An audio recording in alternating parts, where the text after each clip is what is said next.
ब्रह्मांड का एक अटल नियम है, कर्म लौट कर आता ही है। आप चाहें तो पर्वतों के पीछे छुप जाइए, आप चाहें तो महासागरों की गहराई में उतर जाइए, परंतु कर्म का चक्र आपको ढूंढ लेगा। क्योंकि यह संसार किसी राजा के कानून से नहीं चलता, यह चलता है ब्रह्मांड के न्याय से। और ब्रह्मांड का न्याय कैसा है? निर्दयी, निष्पक्ष और बिल्कुल सटीक। यह न तो रिश्वत लेता है, न पक्षपात करता है। जिसने जैसा बोया है वैसे ही काटना है। अक्सर लोग पूछते हैं, अगर कर्म इतना ही शक्तिशाली है तो क्या प्रार्थना, तपस्या या दान इसे बदल सकते हैं? सुनिए, प्रार्थना से आपका हृदय शुद्ध हो सकता है, तपस्या से आपका मन स्थिर हो सकता है, दान से आपके कर्मों में प्रकाश जुड़ सकता है, परंतु जो किया है उसका फल भुगते बिना कोई विकल्प नहीं। हाँ, आप उस फल को हल्का कर सकते हैं, उसके वार को धीमा कर सकते हैं, परंतु उससे भाग नहीं सकते। ब्रह्मांड की अदालत में तारीख टल सकती है, पर फैसला कभी रद्द नहीं होता। अब सोचिए, जब आप किसी इंसान के साथ अन्याय करते हैं तो वास्तव में क्या होता है? वह इंसान आपको कोसता है, उसकी आत्मा से निकली आह सीधी ब्रह्मांड तक पहुंचती है और ब्रह्मांड इसे दर्ज कर लेता है। अब वह आह आपके जीवन की राहों पर कांटे बनकर बिछती है। कभी वह आपके काम बिगाड़ देती है, कभी वह आपके घर में कलह भर देती है, कभी वह आपके मन को बेचैन कर देती है। और आप सोचते हैं ये सब क्यों हो रहा है, पर आपको याद नहीं रहता कि आपने किसी और की राह काटी थी। आप भूल गए, पर ब्रह्मांड ने नहीं भुलाया। यहाँ एक बात और समझ लीजिए, कर्म केवल नकारात्मक नहीं होता।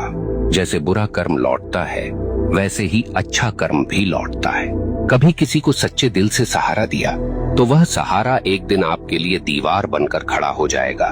कभी किसी का दिल सच्चे भाव से खुश किया तो वह खुशी आपके जीवन में रोशनी बनकर लौटेगी। ब्रह्मांड का यह न्याय इतना गहन है कि वह एक छोटी सी मुस्कान को भी व्यर्थ नहीं जाने देता, और न ही एक छोटे से अपमान को। यहाँ मैं आपको एक कठोर सत्य बताना चाहता हूँ, आपका कर्म केवल आपकी वर्तमान जिंदगी को प्रभावित नहीं करता, यह आपके अगले जन्म तक जाता है।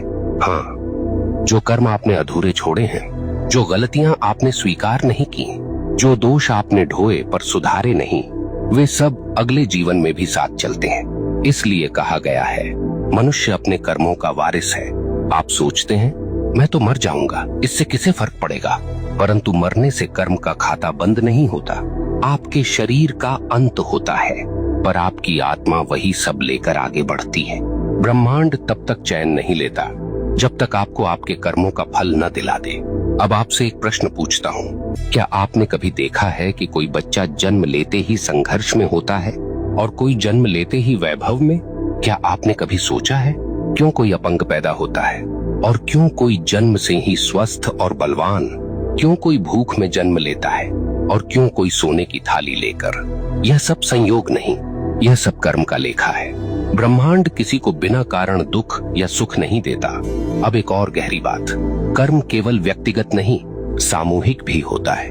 कभी आपने देखा है कि किसी पूरे समाज पर विपत्ति आती है, पूरा नगर डूब जाता है, पूरा गांव अकाल झेलता है, कभी कभी पूरे राष्ट्र पर संकट आता है। क्यों? क्योंकि उस समाज के सामूहिक कर्म का परिणाम वही होता है। अगर लोग सामूहिक रूप से अन्याय करें, सामूहिक रूप से भ्रष्टाचार करें, सामूहिक रूप से निर्दोषों को सताएं, तो उसका फल सबको भुगतना पड़ता है। यही कारण है कि इतिहास गवाह है, सभ्यताएं उठी और सभ्यताएं मिट गईं,